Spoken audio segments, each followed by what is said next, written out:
मैंने व्यवस्था 6 घंटे की दी थी।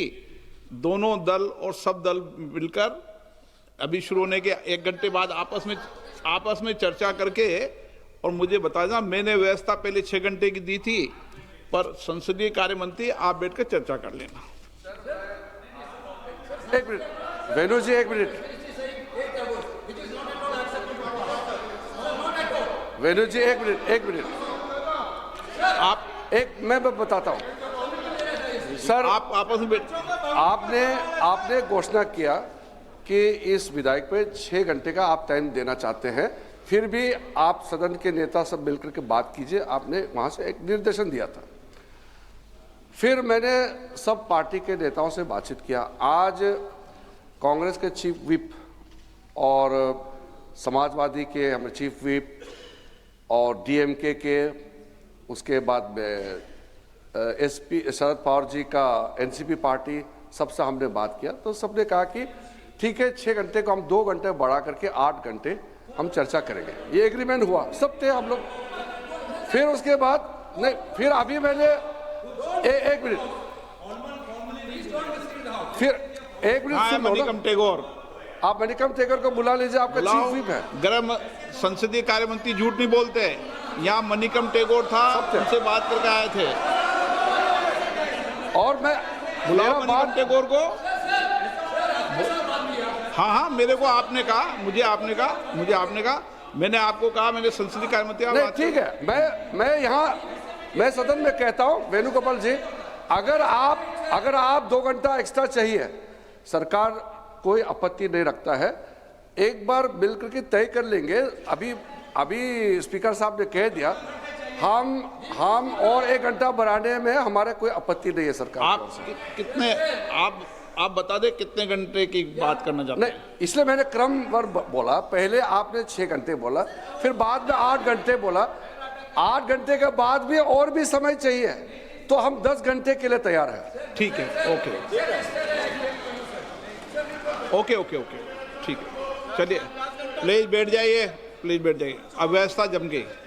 जब बीएससी नहीं होती तो सदन का सेंस लिया जाता है, इसलिए सदन का सेंस बन गया है। ठीक है, आगे बढ़ें। सभा पटल पर रखे जाने वाले पत्र, आइटम नंबर 2, जितिन प्रसाद जी। अध्यक्ष महोदय, मैं आपकी अनुमति से आज की संशोधित कार्यसूची में क्रम संख्या 2 पर मेरे नाम के समक्ष उल्लेखित पत्रों को सदन के पटल पर रखता हूं। Item number 3, Shri Ramnath Thakur. मैं अध्यक्ष महोदय, मैं आपकी अनुमति से आज की पुनरीक्षित कार्यसूची में क्रम संख्या 3 पर अपने नाम के समक्ष दर्ज पत्र सभा पटल पर रखता हूं। Item number 4, Shri Nityanand Rai. मेघवाल जी। अर्जुन मेघवाल जी। धन्यवाद अध्यक्ष महोदय, मैं आपकी अनुमति से लोकसभा की संशोधित कार्यसूची के क्रम संख्या 4 पर अंकित दस्तावेज जो श्री नित्यानंद राय साहब के नाम के आगे अंकित है, आपकी अनुमति से सदन के पटल पर रखता हूं। धन्यवाद। Item number 5, Shri SP Singh Baghel. मैं आपकी अनुमति से आज की लोकसभा की संशोधित कार्यसूची में क्रम संख्या 5 पर मेरे नाम के आगे उल्लिखित पत्र सदन के पटल पर रखता हूं। आइटम नंबर 6, श्री बीएल वर्मा जी।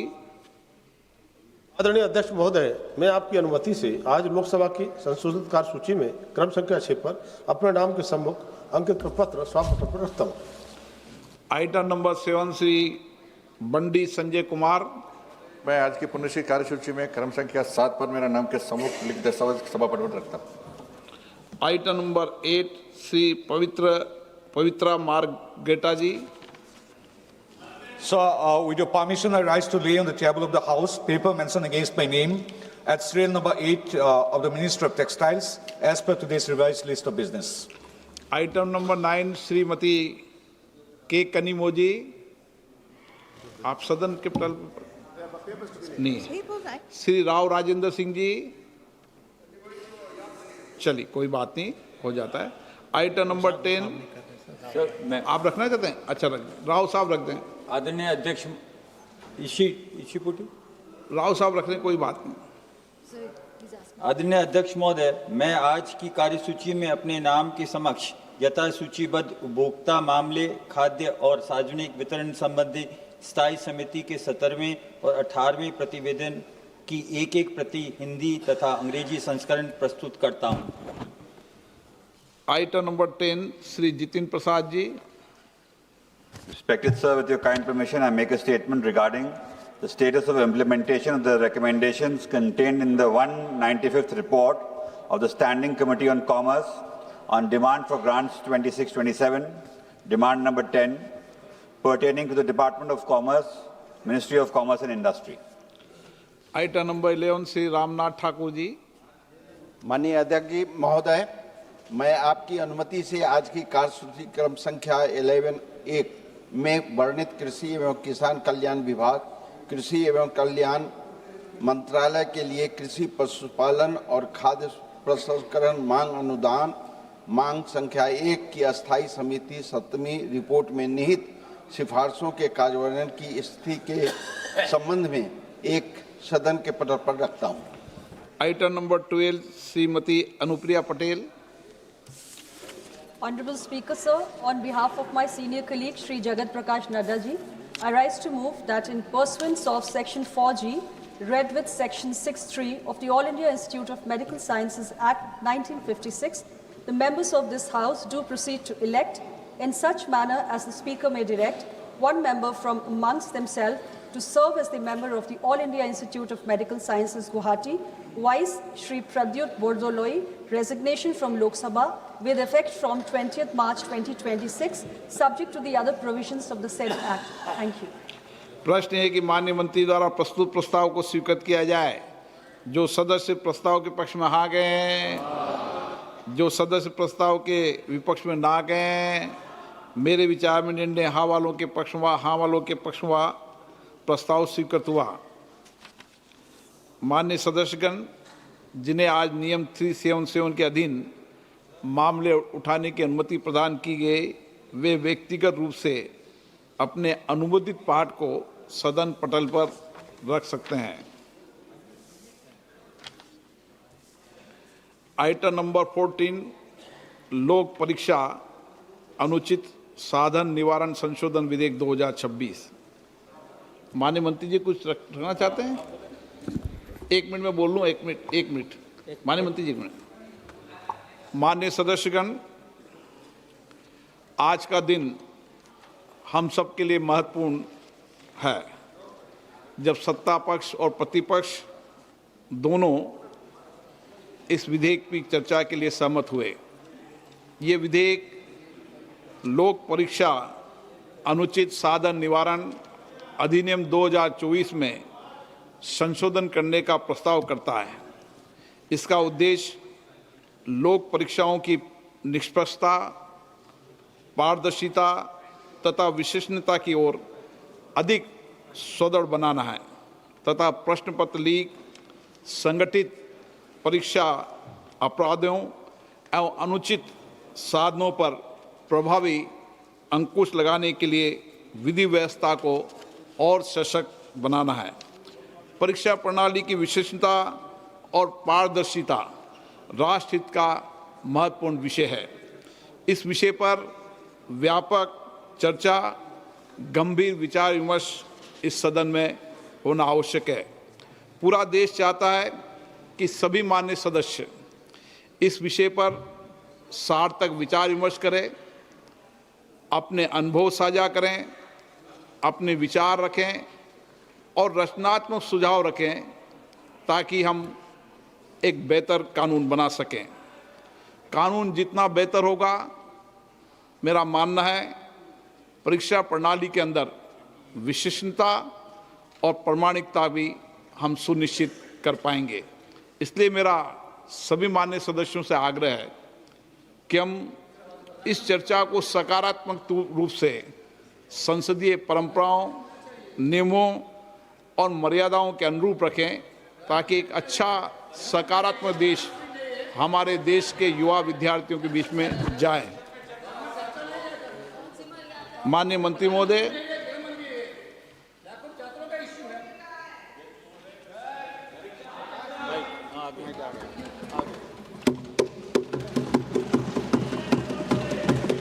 अध्यक्ष महोदय, मैं प्रस्ताव करता हूं कि लोक परीक्षा अनुचित साधन निवारण संशोधक विधेयक 2026 पर विचार किया जाए। Speaker sir, this bill which was introduced yesterday is in fact an amendment to the earlier bill, Public Examinations Prevention of Unfair Means Act 2024, which was also brought by this government, and not only brought, it was perhaps the first of its kind in the history of independent India.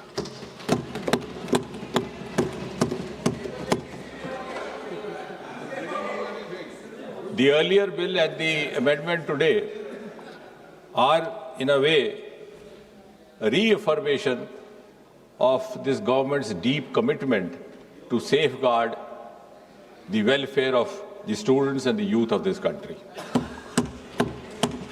And at the same time, it is also a reiteration of Prime Minister Modi ji's resolve not to allow anyone to compromise with the future of the children of Mother India. And therefore, this bill can be described in a way as a milestone legislation in the history of Indian Parliament. अब ये जो examinations को लेकर के तरह तरह की वारदातें होती रही या पेपर लीक भी होता रहा, ये केवल किसी एक प्रदेश या एक प्रांत तक सीमित नहीं रहा। ऐसा पहले भी होता था। अलग अलग पार्टियों की सरकारें रही, अलग अलग प्रदेश रहे।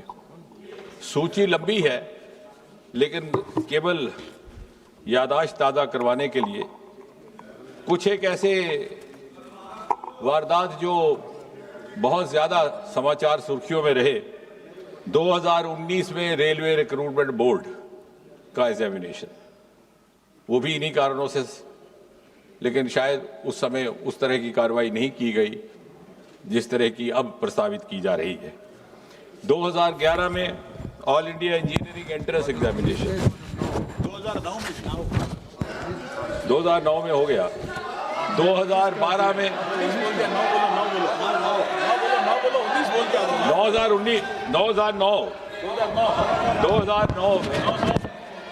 2009 में रेलवे रिक्रूटमेंट बोर्ड, 2011 में वेणुगोपाल जी, by changing figures or digits, you cannot change the record. So it is on record 2009 Railway Recruitment Board. 2011, I'll go on and on. The list is very long then. 2011 All India Engineering Entrance Examination. 2012 AIMS, New Delhi, entrance paper leak. 2013 Maharashtra Secondary Certificate Examination. So, if I go on and on, then I will not be able to talk about the bill as such. But the list is okay. 2010. Okay, if that satisfies. Oh, if that satisfies you, you are welcome. You are welcome. You are welcome. 2010. B.Ed entrance examination, Uttar Pradesh. 2012. Tamil Nadu Public Service Commission. I can go on till you are satiated. 2009 West Bengal Joint Entrance Exam. So therefore, it was realized by this government that we need to have an exclusive legislation. उसी पर आ रहे हैं। I am following a chronology. Unfortunately, the chronology starts from the earlier times. और इसलिए ये सोचा गया कि ओवरऑल पब्लिक एग्जामिनेशंस को लेकर के एक व्यापक सामूहिक व्यवस्था विधेयक लाया जाए। भारत सरकार में 4 प्रमुख रिक्रूटमेंट एजेंसीज हैं, जैसा कि हम सब जानते हैं, UPSC, staff selection commission, railway recruitment board और इंस्टीट्यूट ऑफ बैंकिंग पर्सोनल। और इसी तरह से हायर एजुकेशन एडमिशन्स के लिए नेशनल टेस्टिंग एजेंसी, उसका गठन भी 2017 में किया गया था इसी सरकार द्वारा। अब आप कह रहे हैं कि डेट्स क्यों बता रहा है, वो इसलिए कि 2092 में 1992 first time there was a recommendation made to the government of India, then headed by the Congress party, that there should be a common testing national agency. It was 1992. Then in 2010, during UPA rule, there was again a committee which suggested, I don't know why this was not given due consideration, for whatever reasons and for whatever interests. So I think you must compliment Prime Minister Modi and this government. It has finished an unfinished task which you should have accomplished.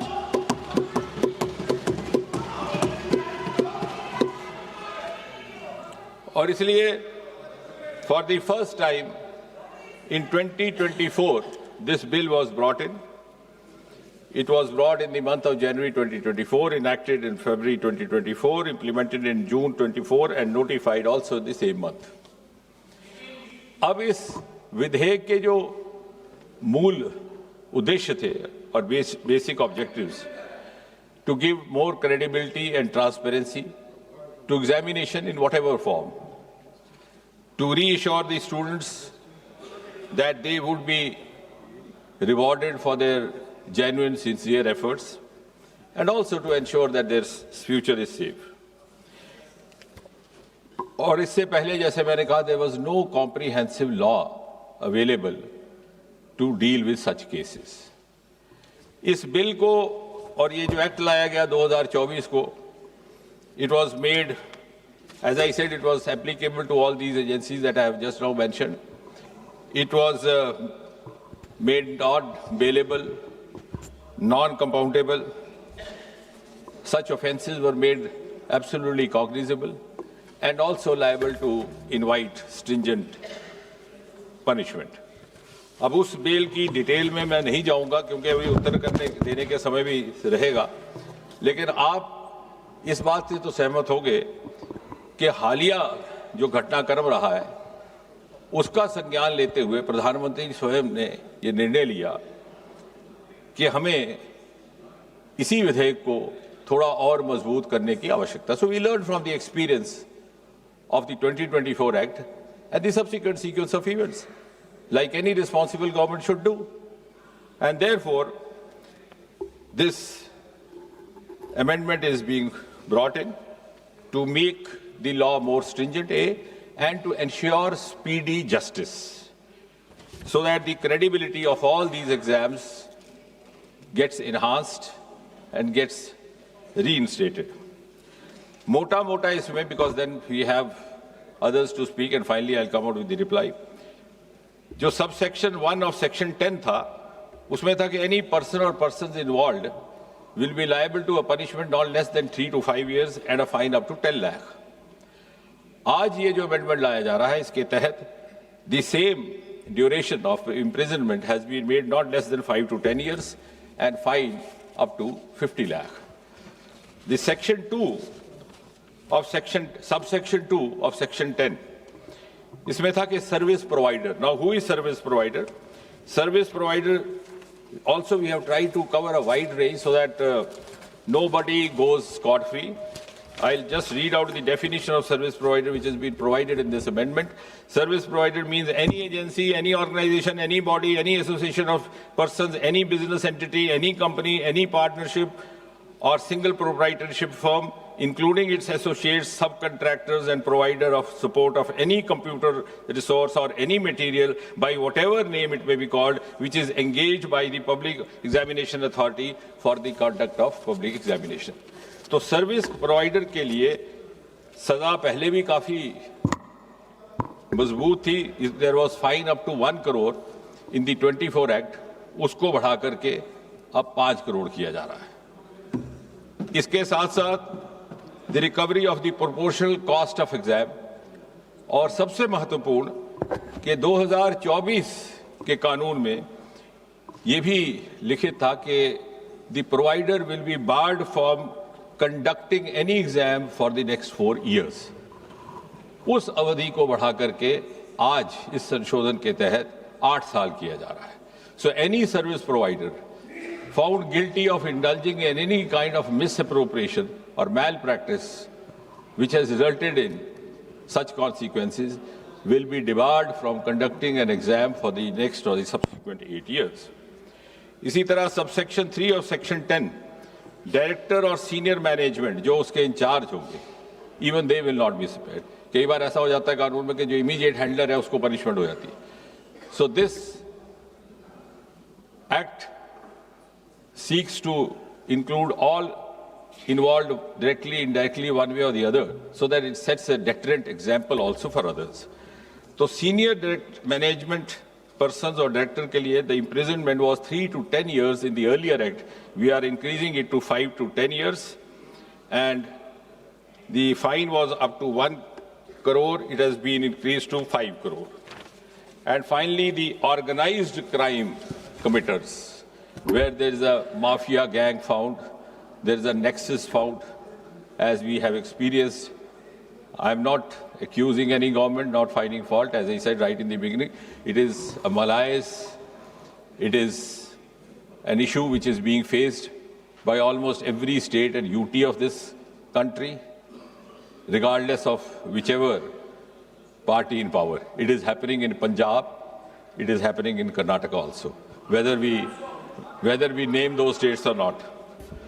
So organized crime, that is examination authority or service provider institution, whatever, in that case the imprisonment earlier was 5 to 10 years, it's been increased to 7 to 10 years, and the fine was earlier up to 1 crore, it is now proposed to be increased to 10 crore।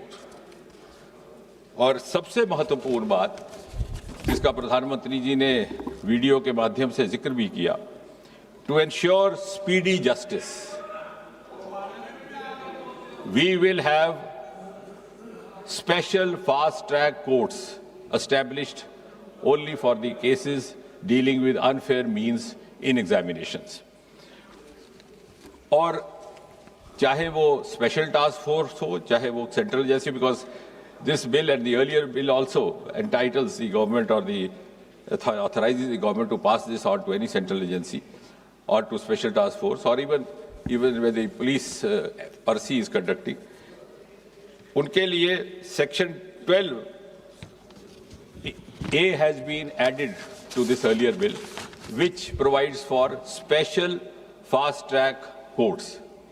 अब उसमें भी हमने एक समय सीमा तय कर दी है। The investigation has to be completed within a span of 2 months, regardless of whether it is a central agency or a special task force, और 2 महीने के भीतर सारी जांच इन्वेस्टिगेशन मुकम्मल की जाएगी, और उसके बाद जो भी ट्रायल कोर्ट होगा, जो अभी इस केस में is going to be a fast track special court, उसमें ये 3 महीने, यानी जिस दिन वारदात रिपोर्ट हुई है उस दिन से लेकर के आखिरी निर्णय आने तक 5 महीने से ज्यादा अवधि काल नहीं रहा जाएगा। So I think this is one of the most important components incorporated in this amendment. और उसके बाद भी अगर कोई अपील करना चाहे तो appeal will not be less than double bench of a high court and appeal within 30 days, that to if there are justifiable grounds to satisfy the crowd। इसके साथ ही साथ इससे जुड़े जो और जुर्म होंगे, जो और क्राइम होंगे, they will also not go unattended or scot free। जो हमारी भारतीय न्याय समिति के प्रावधान है उसके अंतर्गत उनका भी निवारण करने का प्रावधान रहेगा। और इसलिए मेरा ये निवेदन है कि एक बड़ा ही महत्वपूर्ण विधेयक लेकर के आए हैं हम, और सरकार की प्रतिबद्धता का आप इसी बात से अनुमान लगा सकते हैं कि इसी विधेयक के लाने के साथ ही साथ हमारे लॉ मिनिस्टर साहब की ओर से भी एक प्रस्ताव जारी कर दिया गया के वक्त ज़ाया ना हो, तो ये जो स्पेशल फास्ट ट्रैक कोर्ट्स है, इनको स्थापित करने का भी क्रम साथ ही साथ प्रारंभ किया जाए। उसमें दिल्ली, मुंबई, कोलकाता, मध्य प्रदेश, बिहार, उत्तराखंड में पहले ही इन्होंने गठित कर दिया है और आने वाले दिनों में बाकी स्थानों पर भी। इसके साथ ही साथ अभी कल ही प्रधानमंत्री जी ने एक महत्वपूर्ण घोषणा करते हुए एक टास्क फोर्स का भी ऐलान किया है to recommend reforms to make the exams systems leak proof. उसमें कुछ एक बड़े वरिष्ठ लोग सम्मिलित किए गए हैं who belong to the world of academics, world of technology, and who are known to have expertise and experience in these domains.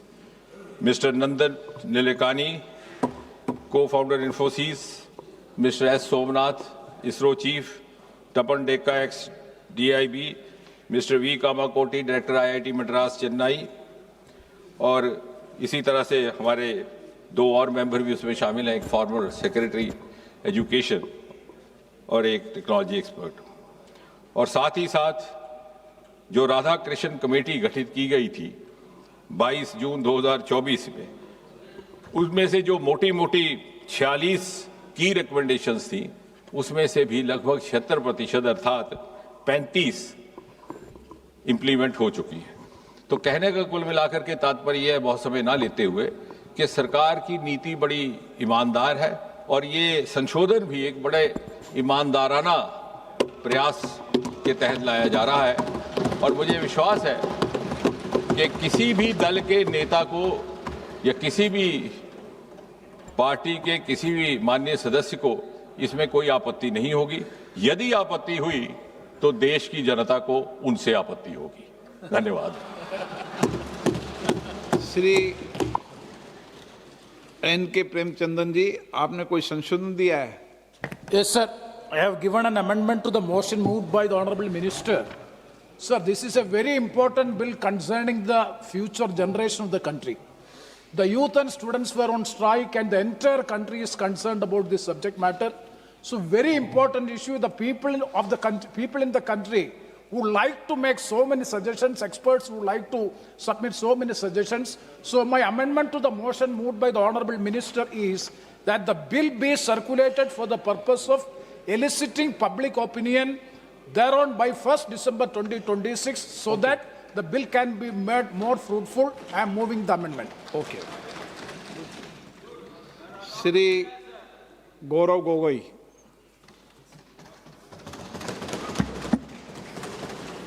धन्यवाद अध्यक्ष महोदय। इस बिल पर प्रारंभ करने से पहले मैं आपका ध्यान असम में हुए बाढ़ और वहां पर लगभग 70 व्यक्तियों की मौत की तरफ आकर्षित करता हूं और इस सदन से बड़ी पीड़ा मन से, बड़े दुखी मन से केंद्र सरकार से असम के लोगों के लिए एक विशेष पैकेज की मैं गुजारिश करता हूं। सर, मैं शुरुआत करता हूं इस बिल से। और अभी हमने आदरणीय मंत्री जी के वक्तव्य सुना और उनके बात और इस संशोधन वाले बिल का विवरण पढ़ के साफ साफ पता चल जाता है कि ये सरकार शिक्षा विभाग को लेकर गंभीर नहीं है, सुधार नहीं लाना चाहती। ये सिर्फ एक दिखावा का बिल है, क्योंकि ये बिल एक संशोधन बिल है। आज से 2 साल पहले ये बिल लाया गया था, public examinations prevention of unfair act 2024। उस समय में भी एक यूजीसी ये नीट के 2024 के परीक्षा को लेकर पूरे देश भर में लोगों के मन में व्यापक चिंता थी।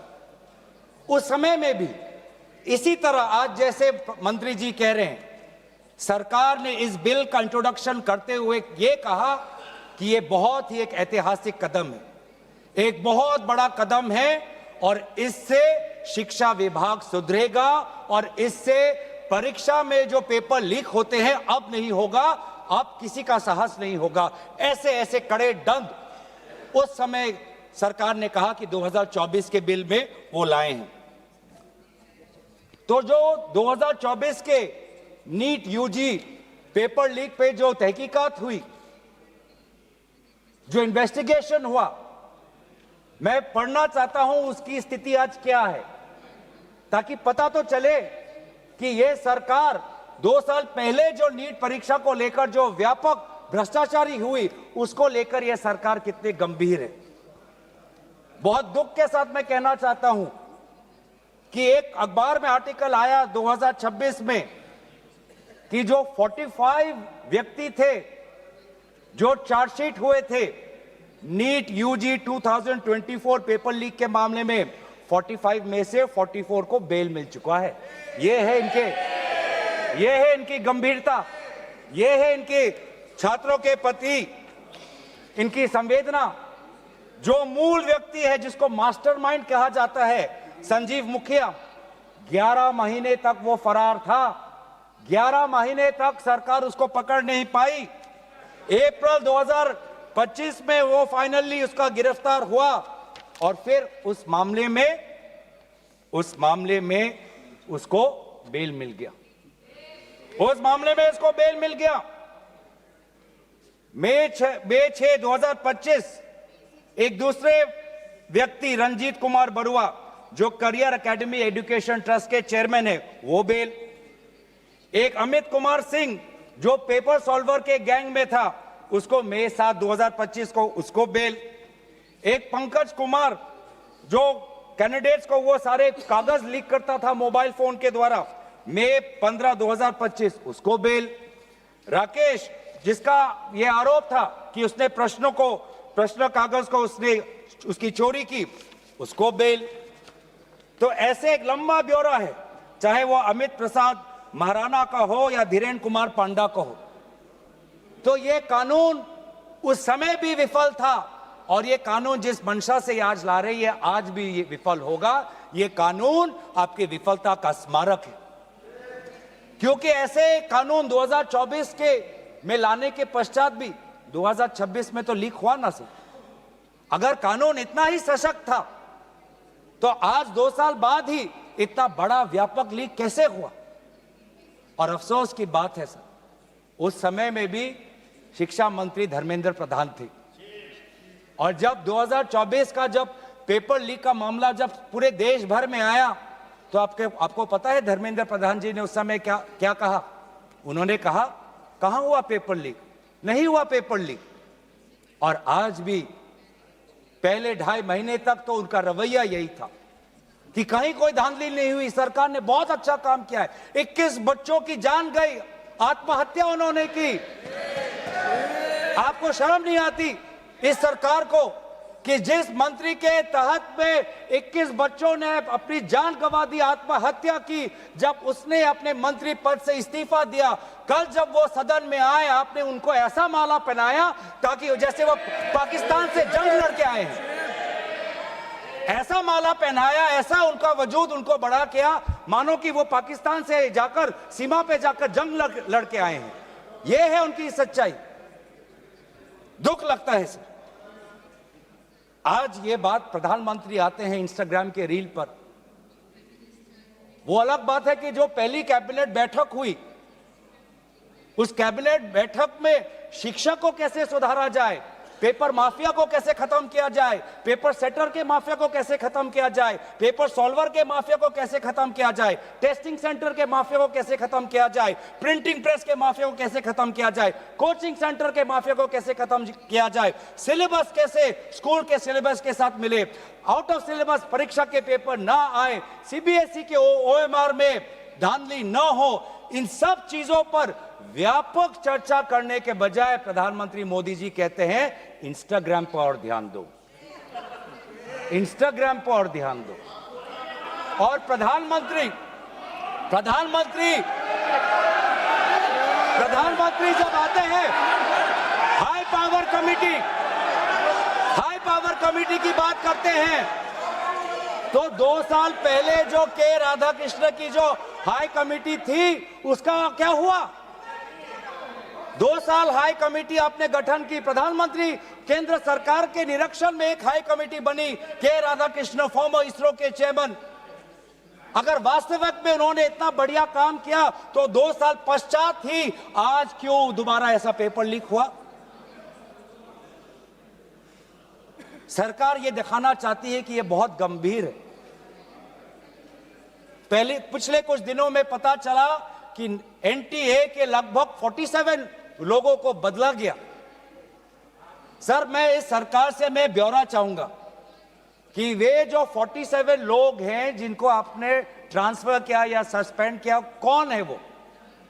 क्योंकि एनटीए की जो एक्चुअल सैंक्शन कैपेसिटी है, एनटीए की जो सैंक्शन कैपेसिटी है वो 34 की है। 34 की सैंक्शन कैपेसिटी है। ये 47 कौन है? कौन है ये 47? 34 में से तो शायद 10-11 वैकेंसियां हैं, 24 ही है जहां पर लोग बैठे हुए हैं। तो ये जो 47 जो सैंक्शन, ये कौन है? जो आउटसोर्स करके अपने लोगों को लाया एनटीए में, वो लोग हैं क्या? उसका ब्यौरा मिलना चाहिए। हम जानना चाहते हैं, आपने एनटीए के डीजी को बदला और एनटीए के चेयरमैन को रखा, ऐसा क्यों? ऐसा क्यों? आपको एनटीए के डीजी पर विश्वास नहीं, आपने मान लिया कि शिक्षा मंत्री धर्मेंद्र प्रधान जी का इस्तीफा होना चाहिए, आपने ये भी मान लिया, तो आपको एनटीए के चेयरमैन पर इतना विश्वास क्यों? ये हम जानना चाहते हैं। सुनाई दे रहा होगा सर, एक विशेष संगठन के साथ जुड़े हुए हैं, उसका ब्यौरा देख लीजिए, एनटीए के चेयरमैन का ब्यौरा देख लीजिए। इससे पहले वह मध्य प्रदेश के पब्लिक सर्विस चेयरमैन के वो कमीशन के चेयरमैन थे, और उस समय में भी धांधली हुई,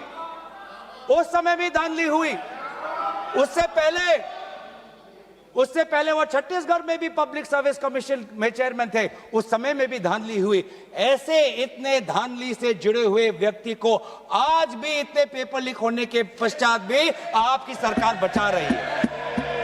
आपकी सरकार बचा रही है। जिस एनटीए के द्वारा 21 बच्चों ने आत्महत्या की, आज भी वो चेयरमैन बचा हुआ है। क्यों? क्योंकि वो एक विशेष संघ के साथ जुड़ा हुआ है। और यही दर्शाता है कि आप शिक्षा विभाग में आप सुधार नहीं चाहते, क्योंकि आरएसएस के लिए शिक्षा विभाग बहुत ही महत्वपूर्ण विभाग है। मैंने कोई असंसदीय बात नहीं की।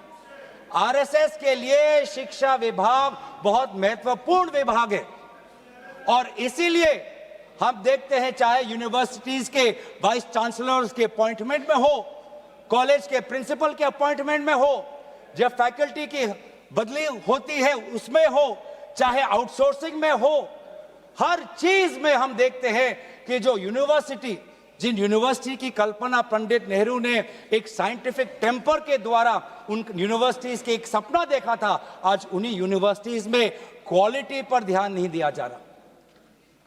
आप शिक्षा के माध्यम से इस पीढ़ी को आने वाले चुनौतियों के लिए तैयार नहीं कर रहे। आप शिक्षा के माध्यम से इस पीढ़ी के लोगों को आने वाले समय में आपके दल के सदस्य बने, आपको वोट दे, उसके लिए आप एक माहौल बना रहे हो। यह है आपके लिए शिक्षा का उद्देश्य, यह है शिक्षा का उद्देश्य। और हमने देखा कि वे जो संस्थाएं, चाहे वो आईआईटी हो, चाहे जेएनयू हो, चाहे डीयू हो, देश भर से माता पिता अपने बच्चों को बोल रहे कि जाओ दिल्ली जाओ, अगर दिल्ली नहीं जा सकते तो बॉम्बे जाओ, बिहार में जाओ, लेकिन धरना प्रदर्शन करो। आज शिक्षा की बात है, आपको अपना भविष्य आपको बचाना है। मैं नहीं जा सकता, पर मेरी आशीर्वाद तुम्हारे साथ है। एक मां ने एक आशीर्वाद के साथ अपनी बेटी को भेजा, एक बाप ने अपने बेटे के पीठ पे थपथपाकर उसको जंतर मंतर पे भेजा, और डीयू, आईआईटी, जेएनयू कहती है आप मत जाओ। छात्रों को कहती है अगर आप जाओगे तो आपके करियर पर प्रभाव बन सकता है। यह है शिक्षा की संस्थाएं।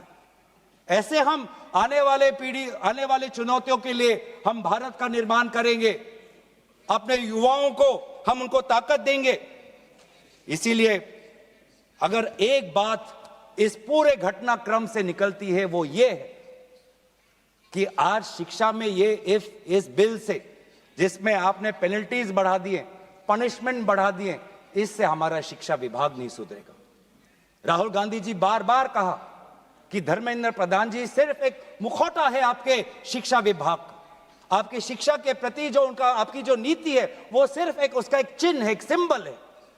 उनके हटने से भी शिक्षा में सुधार आएगा।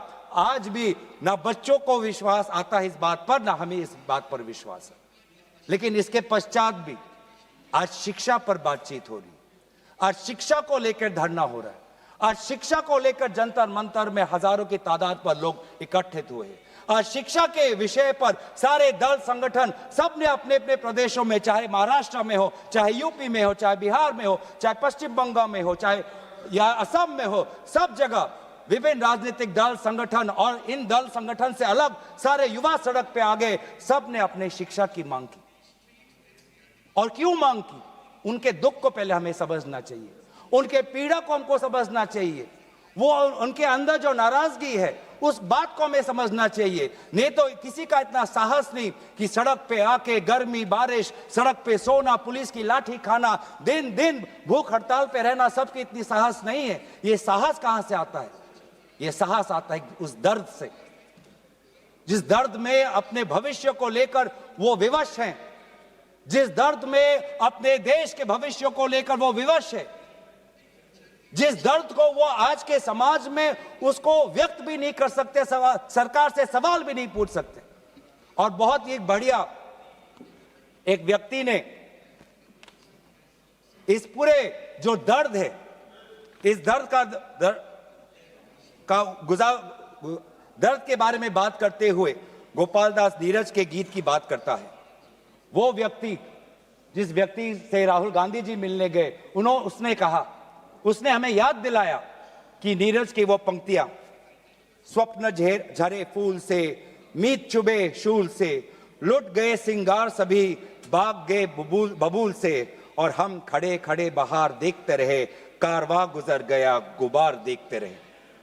ये बच्चों की वो दुख है। क्या करें? हमारे पास पैसे नहीं है इतने कि हम पेपर खरीद पाएं।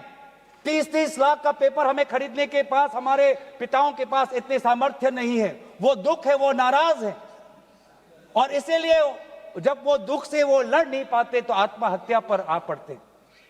और एनसीआरबी में सर, आज देश की ये व्यवस्था, देश की असली ये है कि आज एनसीआरबी में, नेशनल क्राइम रिकॉर्ड्स ब्यूरो में, ये भी एक कारण है कि आत्महत्या हुई क्योंकि वो बच्चा एग्जाम में फेल हुआ। ऐसा भी एक कारण आ गया है। बच्चों की आत्महत्या, छात्रों की आत्महत्या लगभग 1 लाख से ऊपर बढ़ चुकी है। 1 लाख से ऊपर, जिसमें से 2000 ने तो साफ साफ कहा है, 2400 ने साफ साफ कहा है कि मैं फेल हो गया और इसीलिए मैं सुसाइड ले रहा हूं। बहुत लोग, बच्चों ने फैमिली, पारिवारिक कारण से, फैमिली रीजन से वो आत्महत्या उन्होंने की। लेकिन इसके पश्चात भी वे युवा आए, वो चाहे गुजरात से हो, वो चाहे महाराष्ट्र से हो, चाहे विदेश से हो, चाहे दक्षिण भारत से हो, महाराष्ट्र से, वो सब आए। और जब वो आए और दिल्ली की गर्मी, दिल्ली के बारिश से जब वो जो उन्होंने उसमें जो दर्द है, उसमें जो संघर्ष है, उस संघर्ष को याद करते, उस संघर्ष को झेलने में उन्होंने याद किया सावित्री बाई फुले को। वे लड़कियां जो आई थी, ऐसे बहुत लड़कियां थी जिन्होंने रील पे कहा कि मैं अपने माता पिता को बिना बोले में जा रही हूं क्योंकि मुझे लड़ना है।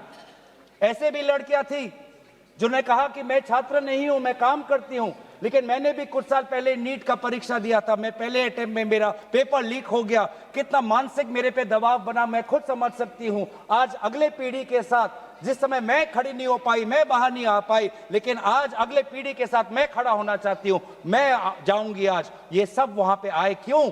क्योंकि उन्होंने इतिहास को याद किया कि जिस प्रकार से सावित्री बाई फुले हो या फातिमा शेख हो, जिस प्रकार से समाज ने उन पर उत्पीड़न किया, लेकिन वो कभी भी अपने बाग से हटे नहीं। युवा लोग आए, एक लड़का था हरे शर्ट में, वो पुलिस को बोल रहा कि आ मार, मुझे मारो, मारो सर मारो। उसमें वो भगत सिंह का जज्बा हमें दिखाई दिया। हमेशा उसने हाथ नहीं उठाया, उसने खाली बोला कि मारो, क्योंकि ये थी लोगों की और युवाओं की ताकत कि अब वो डर उनसे चला गया, डर खत्म हो गया, डर गायब हो गया। लाठी है, दर्द होगा, रात को सोने में मुश्किल होगी, लेकिन सब लोग कह रहे थे कि कुछ नहीं होता, अगर शिक्षा के लिए, अपने भविष्य के लिए अगर मुझे 2-3 लाठी भी खानी पड़ेगी तो मैं लाठी खाने जाऊंगा। ऐसे भी लोग थे जो 20 जुलाई के रात को आए। वो 20 जुलाई के सुबह नहीं थे, 7 बजे नहीं थे, 4 बजे दोपहर को नहीं थे, वो रात को 10 बजे आए। क्यों? उनको दुख हुआ। उन्होंने रील में देखा कि किस प्रकार से पुलिस वालों ने बच्चों पर हाथ उठाया और उन्होंने बोला कि चलो मैं भी एक लाठी खाने जाऊंगा। ये है हमारा युवा शक्ति। मैं इस सदन से भारत के युवा समाज को मैं नमन करता हूं, आभार प्रकट करता हूं, शुभकामनाएं मैं देता हूं, धन्यवाद देना चाहता हूं कि आपने हमें दोबारा याद दिलाया कि लोकतंत्र का मतलब क्या है। आपने दोबारा हमें याद दिलाया कि सवाल पूछना आप सबका, हमारा सबका मौलिक अधिकार है। हमने वो भी देखा उस मध्य प्रदेश से आए हुए आदमी को जिसके सर पर खून निकल रहा था। क्यों? क्योंकि कांटों से भरा हुआ एक डंडा उसके सर पर पड़ा और उसने तब भी वो पीछे नहीं हटा। खून से लथपथ उसका चेहरा, उस समय भी पुलिस को ललकार रहा था कि देखो ये लोकतंत्र है, लोकतंत्र में जनता जनार्दन है, जनता प्रजा राजा होता है। ये है वहां की उस ताकत। बहुत लोग कहते हैं कि बहुत से गलत शब्द भी उस सभा में, जंतर मंतर में किए गए। मैं उन गलत शब्दों का जो मर्यादा से बहुत दूर है, अमर्यादित है, उन शब्दों का समर्थन नहीं करता। लेकिन उन शब्दों के बारे में भी याद करना चाहिए जो बाकी बच्चों ने हमें याद दिलाया। किसी एक बच्चे ने याद दिलाया वसीम बरेली की कविता, जिसमें लिखा है, जो उसूलों पर आंच आए तो टकराना जरूरी है, जिंदा हो तो जिंदा नजर आना जरूरी है। ये हैं बच्चे, ये है वो बच्चे और जो अलग अलग प्रदेश से आए हैं। मैं धन्यवाद देना चाहता हूं कि इन्होंने अपनी इंसानियत दिखाई। हर वो बेटी जो वहां जाती थी वो कहती थी कि ये जंतर मंतर ये ऐसा एक जगह बन गया है जहां पर मैं अपने आप को सुरक्षित महसूस करती हूं। जब पुलिस की लाठी आती है तो कोई अनजाना व्यक्ति, कोई अनजाना उसके सामने आकर अपने शरीर से उस लड़की को बचाता है। डंडा उसके लड़के के शरीर पर पड़ता है। वो लड़का कहता है कि इस उंगली से मैंने पिछली बार कमल पर वोट डाला, आज इसी उंगली को कमल के पुलिस ने तोड़ डाला। ये है उनका साहस। आज समाज, मैं पूरे छात्र के साथ पूरे समाज को भी मैं धन्यवाद करना चाहता हूं। उस गुरुद्वारों को के संचालकों को मैं धन्यवाद करना चाहता हूं जिन्होंने अपना दरवाजा खोला, लोगों को वहां पे शरण दिया। ये है हमारी देश की खूबसूरती। मैं धन्यवाद देना चाहता हूं कि देश भर से लोगों ने फोन किया कि मैं वहां जा नहीं सकता, लेकिन स्विगी के द्वारा उन बच्चों को खाना तो पहुंचा सकता हूं। मैं धन्यवाद करना चाहता हूं उन वकीलों का, वो चाहे सुप्रीम कोर्ट के बाहर हो, चाहे वो जंतर मंतर पे आए हो, सब ने बोला कि लोकतंत्र के साथ, संविधान के पक्ष में आज हम सब यहां पे खड़े हैं। लेकिन जहां पर हमने हमारी खूबसूरती देखी, जहां पे हमने इंसानियत देखा, जहां पर हमने लोकतंत्र की ताकत देखी, वहीं पे हमने इस सरकार की क्रूरता भी देखी। हमने देखा आपने किस प्रकार से पैलेट गन का इस्तेमाल किया, हमने देखा किस प्रकार से आपने इलेक्ट्रिक बेटन का इस्तेमाल किया, हमने वो भी नजारा भी देखा कि किस प्रकार से एक पुलिस कर्मचारी ने एक लड़की के गाल पर थप्पड़ मारा। वो एसीपी का नाम भी हमें याद है, उस पुलिस कांस्टेबल का चेहरा भी याद है जिसने अपने डंडे के साथ एक लड़की के प्राइवेट पार्ट पे उसने आक्रमण किया। हमें याद है वो लड़कियां जिन्होंने उनके आंसू निकल रहे थे आंखों से और कह रहे थे कि पुलिस वाले उनको मां बहन की गाली दे रहे थे।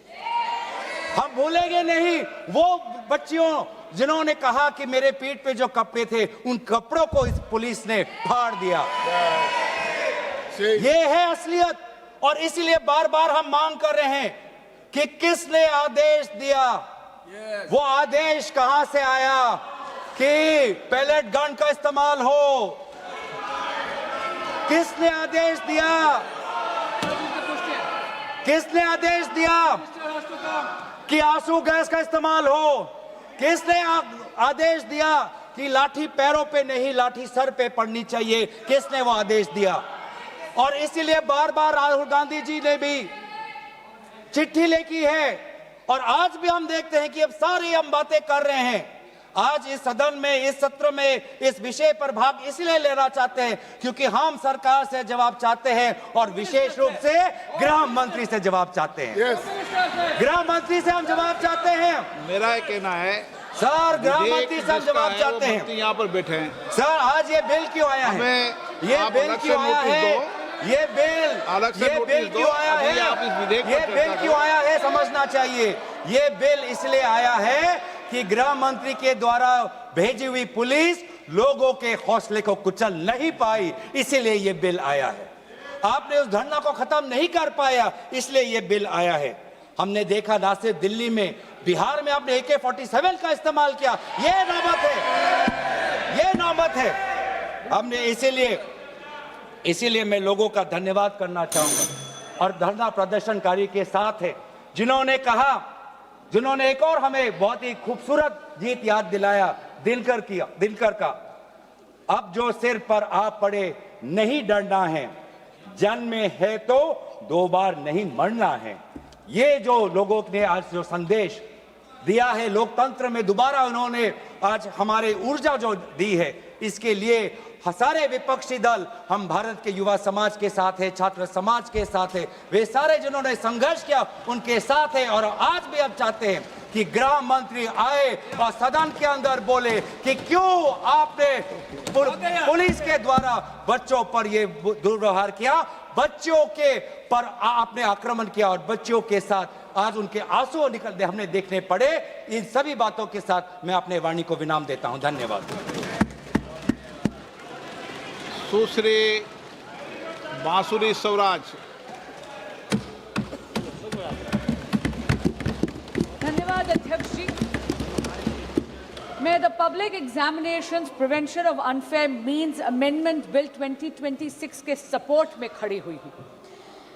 अध्यक्ष जी, ये एक ट्रांसफॉर्मेटिव अमेंडमेंट है। इसकी न केवल आवश्यकता है बल्कि ये आज के समय की मांग भी है और इस अमेंडमेंट को लाना आदरणीय प्रधानमंत्री श्री नरेंद्र मोदी जी की संवेदनशीलता और उनकी जिम्मेदाराना सरकार का प्रमाण है। अध्यक्ष जी, जब एक कॉम्पिटिटिव एग्जामिनेशन कॉम्प्रोमाइज होता है तो उसका असर केवल उस कैंडिडेट पे नहीं होता जिसका भाग्य दांव पर लग जाता है। इसका असर तो उस उनींदी मां पर भी होता है जो सुबह 4 बजे गर्म दूध और भीगे हुए बादाम अपने बच्चे को खिलाती है। उसका असर उस पिता पर भी होता है जो अपनी इच्छाओं का त्याग कर उस बच्चे की फीस भरता है। स्वयं प्रधानमंत्री श्री नरेंद्र मोदी जी ने कहा है कि पेपर लीक एक घोर अपराध है और इसीलिए मैं यहाँ कहना चाहूंगी और इस सदन को आश्वासन देना चाहूंगी कि आदरणीय प्रधानमंत्री श्री नरेंद्र मोदी जी के लिए पेपर लीक को घोर पाप कहना केवल एक बयान नहीं है, ये उनकी सरकार की नीयत है। इसीलिए ये अमेंडमेंट आज यहाँ पर लाया गया। Speaker, sir, a law is a living instrument. It needs to evolve with the challenges that it faces. And in a democracy as complex as ours, in a democracy as large as ours, an examination is definitely the truest, most meritocratic ritual.